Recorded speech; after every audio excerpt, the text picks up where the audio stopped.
अस्सलामु अलैकुम वरहमतुल्लाहि वबरकातुहू। मेरा अजीज़ तलबा, मैं आपका दोस्त इमरान अपने चैनल करीम क्लासेस में आप तमाम ही का खैर मकदम करता हूँ और दिल की गहराइयों से इस्तकबाल करता हूँ।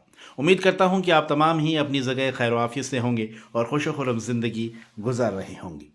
मेरे अजीज़ तलबा, आज का ये वीडियो आपके लिए काफ़ी हेल्पफुल और इम्पोर्टेंट होने वाला है, क्योंकि आज के इस वीडियो में क्लास 12th बोर्ड में जो 20 क्वेश्चन पूछे जाते हैं उनमें क्वेश्चन नंबर 4 से लेकर क्वेश्चन नंबर 13 तक जो मुख्तसर सवाल पूछे जाते हैं, उन सवालात को मद्देनज़र रखते हुए आज के ये वीडियो मैं आपके लिए लेकर आया हूं। और आज के इस वीडियो में मैं आपको आपके इम्तिहान के एतबार से जो अहम सवालात हैं, जो मुख्तसर सवालात हैं, अहम मुख्तसर सवालात, उन्हें आज की इस वीडियो में मैं आपको बताने वाला हूं।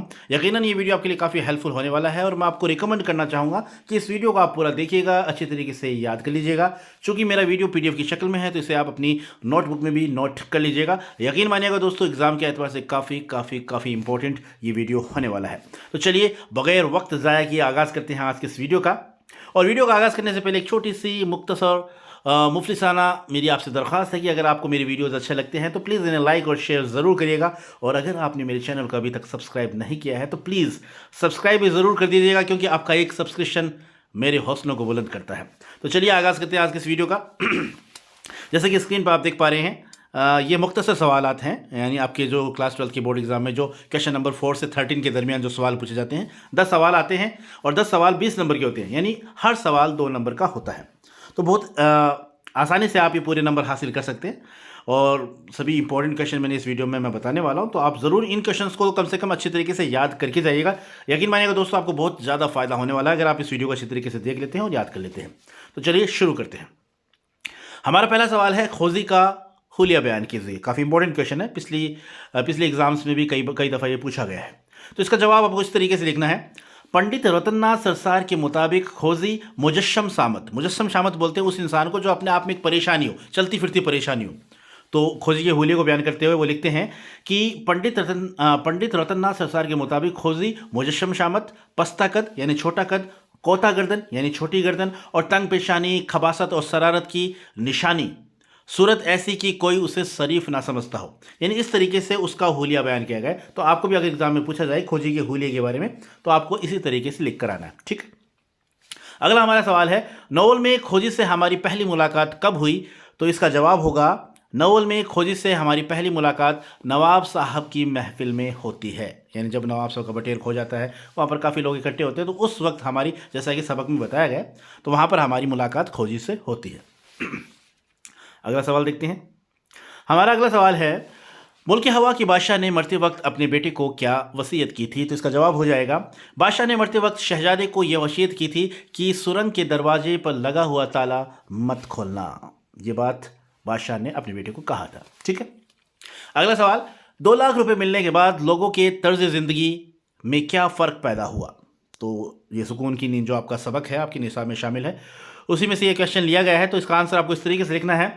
जवाब, 2 लाख रुपए मिलने के बाद लोगों ने अपने अपने कामों को छोड़ दिया। जाहिर सी बात है, जब बहुत सारा पैसा किसी इंसान के पास आ जाता है तो वो काम करना छोड़ देता है। जो पहले से करोड़पति और अरबपति थे, उनके कारखानों में मजदूरों ने मजदूरी करनी छोड़ दी, कारखाने बंद होने लगे, मुल्क के बड़े बड़े इंजीनियर, साइंटिस्ट कोड़ी के तीन हो गए। यानी अब उनकी कोई वैल्यू नहीं रही, क्योंकि उनको काम करने के लिए मजदूर नहीं मिलते थे, तो कारखाने जो थे वो बंद होने लगे। मुल्क के किसान अपनी दौलत चुपके चुपके दूसरे मुल्कों के बैंकों में जमा कराकर मुल्क से बाहर जाने लगे और फसल उगाना तौहीन और बेइज्जती का काम समझने लगे। यानी ये जो है माहौल वहाँ का हो गया, ठीक है। तो इस तरीके से आपको लिखना है। अगला सवाल हमारा, सज्जाद ज़हीर के कौन से खत नकूस जिंदा में शामिल हैं? तो इसका जवाब आप लिखेंगे, सज्जाद ज़हीर ने अपनी बेगम रज़िया सज्जाद ज़हीर के नाम से जेल से जो खत लिखे थे, जो खतूत लिखे थे, वो नकूस जिंदा के अनुमान से शाये हो चुके हैं, ठीक है। अगला हमारा सवाल, ख्वाजा हसन निज़ामी की 2 तसानीफ़ के नाम लिखिए। तो कोई भी 2 तसानीफ़ के नाम आप लिख सकते हैं। एक तो है कानाबाती और दूसरा है बेगमात के आंसू, ठीक है। एक है कानाबाती और दूसरा है बेगमात के आंसू। ख्वाजा हसन निज़ामी की 2 अहम तसानीफ़ हैं, ठीक है। आगे देखते हैं। अगला हमारा सवाल है, ख्वाजा हसन निज़ामी कब और कहाँ पैदा हुए? तो इसका जवाब आप लिखेंगे, आपकी पैदाइश 1878 में दिल्ली में हुई, ठीक है। अगला सवाल, शेरी मजमुआ सुरीली बांसुरी को आज़ाद लखनवी की शायरी का इम्तियाज़ क्यों कहा गया है? तो इसका जवाब आप इस तरीके से लिखेंगे, आज़ादी से पहले महात्मा गांधी हिंदुस्तानी का प्रचार कर रहे थे, यानी कि ऐसी ज़बान जिसमें संस्कृत या अरबी व फारसी के मुश्किल अल्फाज ना हो। अर्जुन ने उससे मुतासिर होकर खालिस उर्दू की इस्तिलाह निकाली और सुरीली बांसुरी के नाम से शेरी मजमूआ मुरतब किया, जिसमें अरबी फारसी के मुश्किल अल्फाज नहीं हैं। इस कारनामे की वजह से आपने बहुत शोहरत हासिल की और ये उनका इम्तियाज़ समझा गया। तो इस तरीके से आपको अपना आंसर लिखना है। अगला हमारा सवाल है, अफसरदा सितारों में नाला सुबह के होने का मतलब क्या है? तो इसका जवाब हो जाएगा, अफसरदा सितारों में नाला सुबह के होने का मतलब यह है कि सुबह होते ही सितारों की रोशनी कम हो जाती है और पहले जैसी चमक बाकी नहीं रहती। इस तरह हिजरे ज़दा आशिक, यानी अपने महबूब से जुदाई के गम में जो आशिक होता है वो रोते रोते थक जाता है और उसमें भी तवानाई यानी काम करने की जो ताकत है वो नहीं रहती, तवानाई नहीं रहती, इसलिए शायर ने एक ताल्लुक़ कायम किया है। ठीक है, तो इस तरीके से इसका मतलब ये होगा। अगला हमारा सवाल है, देते हैं सुराग फसले गुल का। इस मिसरे में फसले गुल का क्या मतलब है? तो इसका जवाब हो जाएगा, फसले गुल का मतलब है बहार का मौसम। फसले गुल का मतलब है बहार का मौसम। ठीक है, अगला हमारा सवाल है, इकबाल के किन्हीं दो शेरी मजमूओं के नाम लिखिए। तो बहुत इंपॉर्टेंट क्वेश्चन है, इसका जवाब होगा बाले जिब्रील और बांगे दरा। ठीक है, अगला सवाल, इकबाल कब और कहाँ पैदा हुए? तो जवाब होगा, आपकी पैदाइश 9 नवंबर 1877 को पंजाब के एक मशहूर शहर सियालकोट में हुई। ठीक है, अगला सवाल, मतला किसे कहते हैं? बहुत इंपॉर्टेंट क्वेश्चन है, तो इसका जवाब हो जाएगा, गजल का पहला शेर मतला कहलाता है जिसके दोनों मिसरे हम रदीफ हम काफिया होते हैं। ठीक है, यही डेफिनेशन आपको लिखनी है। अगला सवाल, मक्ता किसे कहते हैं? तो इसका जवाब हो जाएगा, गजल के आखिरी शेर को मक्ता कहा जाता है जिसमें शायर अपना तखल्लुस इस्तेमाल करता है। ठीक है, अगला सवाल, हस्न मतला किसे कहते हैं? तो इसका जवाब हो जाएगा, अगर गजल का दूसरा शेर भी मतला होता हो तो उसे हस्ना मतला या मतला शानी कहते हैं। ठीक है, अगला सवाल, रदीफ किसे कहते हैं? तो जवाब हो जाएगा, रदीफ वो लफ्ज़ है जो गज़ल के पहले शेर के दोनों मिसरों के आखिर में और इसके बाद के हर शेर के दूसरे मिसरे के आखिर में हम शक्ल अल्फाज के तौर पर इस्तेमाल होता हो। ठीक है, अगला सवाल, काफिया किसे कहते हैं? तो काफिया का जवाब हो जाएगा, गज़ल के लिए काफिया लाजमी है। काफिया वो लफ्ज़ है जो रदीफ से पहले हम वज़न लफ्ज़ की शक्ल में बदल बदल कर लाया जाता है। ठीक है, तो ये छोटी छोटी डेफिनेशन मैंने लिखी है, आप अच्छे तरीके से याद कर लीजिएगा, एग्जाम के एतबार से काफ़ी अहम है। इन्हीं में से कोई ना कोई एक डेफिनेशन पक्की आपसे पूछी जाएगी। अगला हमारा सवाल है, बहर किसे कहते हैं? तो इसका जवाब हो जाएगा, गज़ल को नापने और वज़न करने के पैमाने को बहर कहते हैं। ठीक है, अगला सवाल, आजुल लखनवी के कलाम के किन्हीं दो मजमूओं के नाम लिखिए। तो जवाब हो जाएगा, एक तो है सुरीली बांसुरी, ठीक है, और दूसरा है बयान आरजू। ठीक है, तो ये दोनों आपको लिखने हैं अगर आपसे पूछा जाए मजमूओं के बारे में। अगला हमारा सवाल है, जिंदगी है तो बहरहाल बसर भी होगी से शायर की क्या मुराद है? तो इसका जवाब आपको लिखना है, इस मिसरे से शायर की मुराद ये है कि अगर हम जिंदा हैं तो हमें दुख सुख खुशी व गम सभी से वाबस्ता होना पड़ता है और उन्हीं के साथ किसी न किसी तरह ज़िंदगी बसर हो जाती है।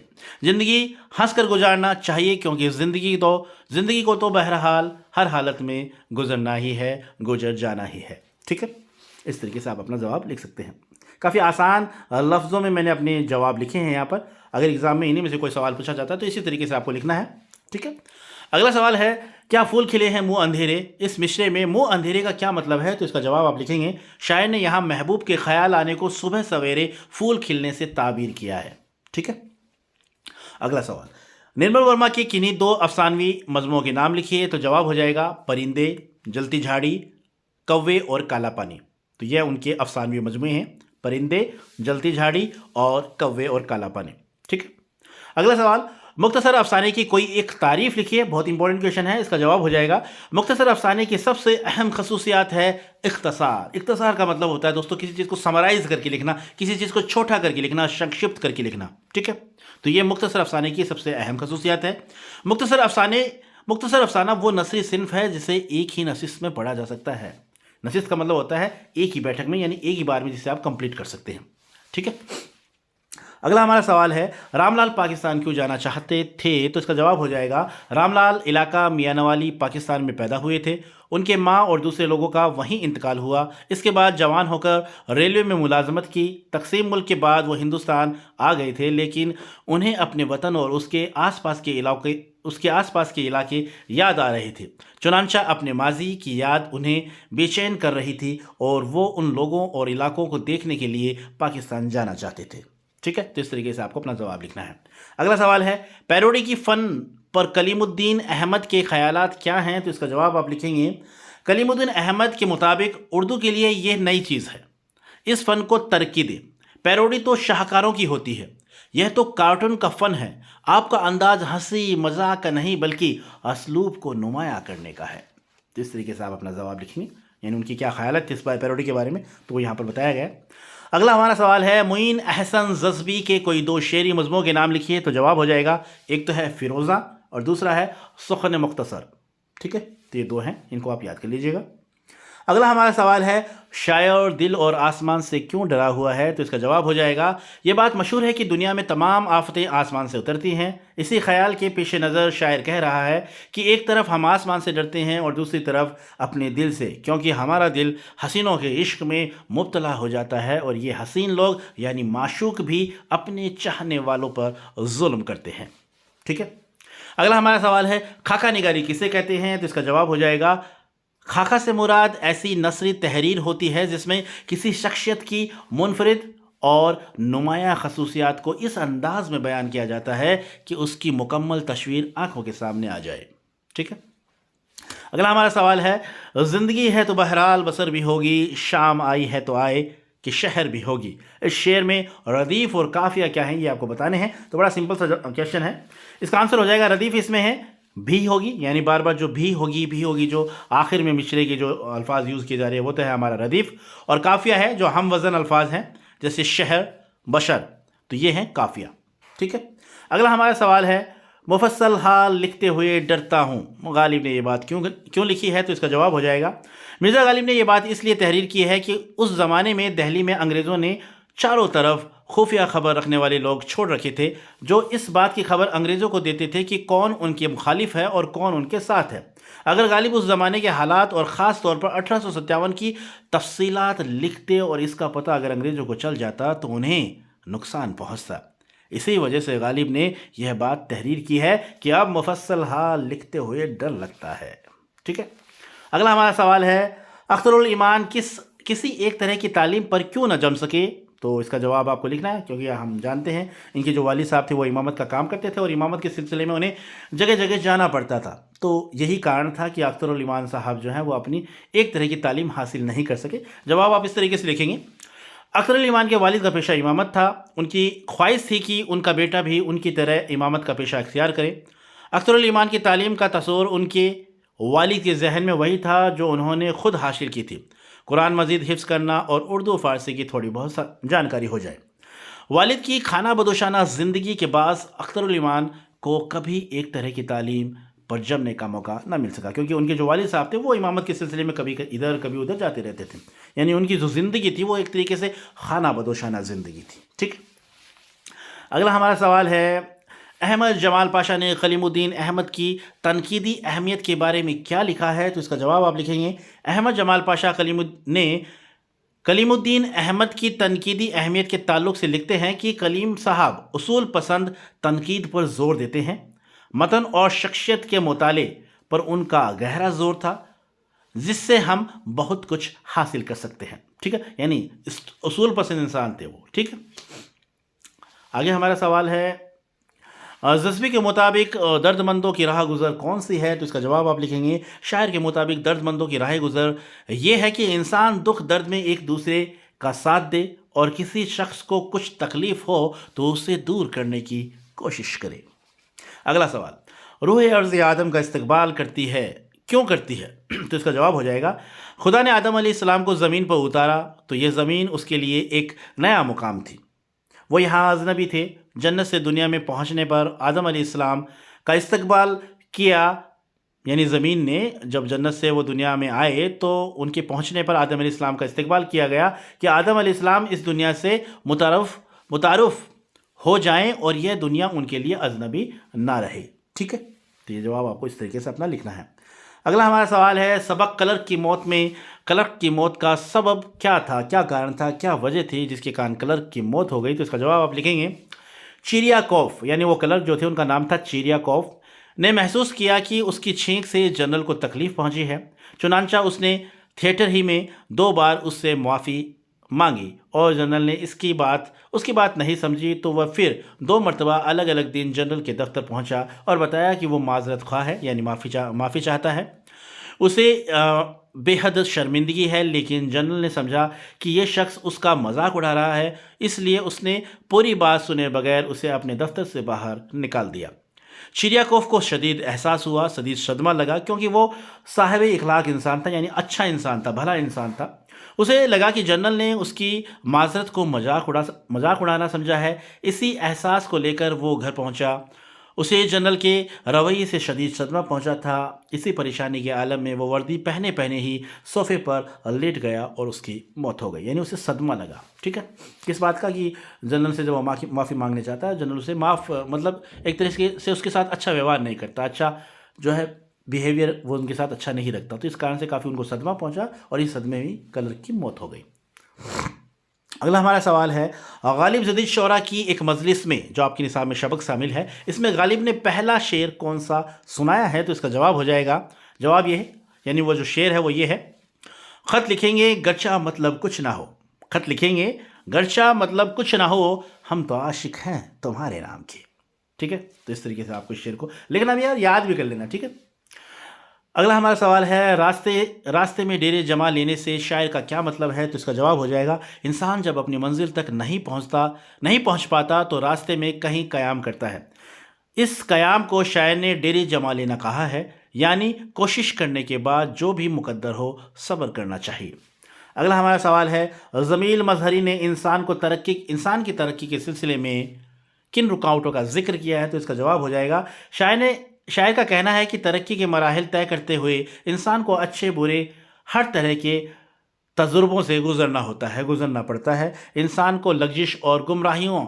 की जो लग्जिशें हैं और जो उसकी गुमराहियां हैं वो उसके लिए रुकावटें हैं। अगला हमारा सवाल है, जो अभी नहीं आई उस घड़ी से डरते हो, शायर ने ये बात क्यों कही है। तो इसका जवाब ये होगा, बाज़ लोग मस्बत अंदाज में, यानी एक तरीके से आशावादी होने के बजाय, यानी मस्बत अंदाज में सोचने के बजाय मनफी अंदाज में सोचते हैं, यानी एकदम निराशावादी उनका जो एटीट्यूड है, उनका एटीट्यूड एक तरीके से निराशावादी होता है।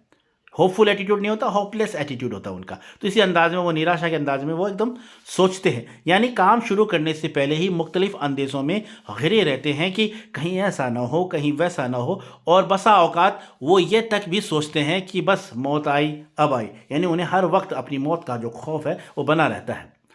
इसी तजबजत में हर लम्हे, यानी इसी तजबजत का मतलब होता है उलझन में, हर लम्हे से घबराते हैं। शायर ने इस मिसरे में इसी तरफ इशारा किया है कि इंसान हर वक्त खौफजदा रहता है। ठीक है, अगला हमारा सवाल है, वैक्यूम मोहम्मद बसीर ने अपने अफसाने का अनुमान जन्मदिन क्यों रखा। तो इसका जवाब हो जाएगा, इस अफसाने का अनुमान जन्मदिन इसलिए रखा गया क्योंकि इस कहानी का जो पूरा वाक़या है वो खुद मुसन्नफ़ के जन्मदिन का है। ठीक है, अगला हमारा सवाल, निर्मल वर्मा ने अपनी कहानी में बूढ़े मछुआरे की तस्वीर कसी किस अंदाज में की है। तो इसका जवाब आपको इस तरीके से लिखना है, निर्मल वर्मा बूढ़े मछुआरे के ताल्लुक से लिखते हैं कि वो बूढ़ा आदमी एक छोटी सी कुर्सी पर बैठा था, बिल्कुल खामोश, बेहस व हरकत, मुंह में पाइप दबा था जो न जाने कब का बुझ चुका था, हाथ में मछली पकड़ने का कांटा था, नदी के किनारे गंदे पानी में दूर तक डूबा हुआ था, लेकिन उसका ध्यान कांटे की तरफ नहीं था, वो जजीरे से परे शहर के पुलों की तरफ देख रहा था। रह रहकर मुंह में दबा पाइप हिल उठता था। मैं बहुत देर तक वहां बैठा रहा।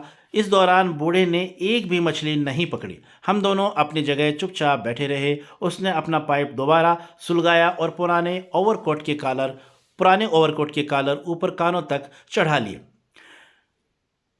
पानी पर तैरते धूप का एक हिस्सा बच्चों के लट्टू सा घूमता हुआ किनारे आ लगता और टूट जाता, लेकिन बूढ़े का ध्यान उधर नहीं था।